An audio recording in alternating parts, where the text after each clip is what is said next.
Hey everybody, this is Kojo Raps on TV. I'm here with the trainer of the Bronze Bomber. This week I'm going to call him comedian extraordinaire, Mr. Dees. How you doing, Good, sir? good. How are you? Good to see you, man. I mean, we were on the same flight from Charlotte to Vegas. He was with Emmanuel, Mark Breland. I've been seeing the banter between the guys. Of course, I've been impressed with the camaraderie between you and your team. Does that help to make an easy camp, knowing that it's not too tense and not stressful? I feel like it does help. I think we've got a chemistry. We've been together for a long time. We all know each other. We kind of know each other so well that we know who's going to go for what food at what time, and who's going to go to bed early, and who's going to be in the treadmill first thing in the morning, and like we know all this stuff. So we know each other so well. I think it bodes well that the team works like a pit crew. Yeah. I'm just going to ask you a bit of a basic question, but just tell me your thoughts on Tyson Fury as a fighter. He's great. I mean, he's a tremendous fighter. He can fight lefty, righty, going forward, going backward, tall, short, inside, outside. I mean, he can do all that in the span of a single round. So he's very tough to get a read on because there's no discernible pattern to what he does. It's you really have to be at your best to compete with him. And there's a reason he's got the record that he's got.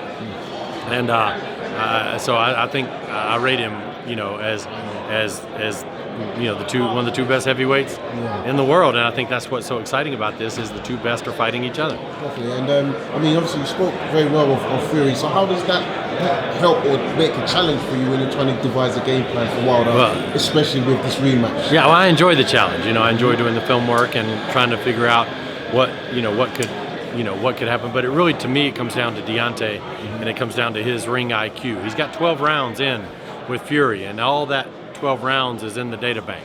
So I think that's going to bode well because Deontay does very well in rematches because he's got such a high ring IQ.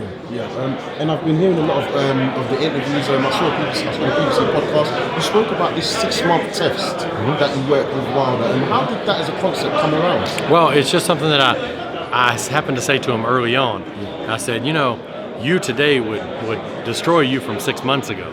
And this is like when we first 6 months we started. I said, you've gotten that much better. And he's like, I feel like, and then I told him that after a year, and then it's just kind of continued. So it's something that just started, and I'm not just saying it. We really do look and see where we are, and it's always been true that he's continued to grow even today. Yeah. Then obviously Fury, one of the things Fury's saying his game plan coming in is to be heavier, saying he's going for the knockout. But just tell me your thoughts on him being a heavier fighter and that strategy of trying to go for the knockout early as well. Well, I mean, we're going to see on both those things. We're going to see what he weighs, and then the question becomes, if he is heavier, is it because he wanted to be heavier, which is what he's going to say, or is it because he had problems, making weight, not making weight, but getting to the weight that he ideally would want.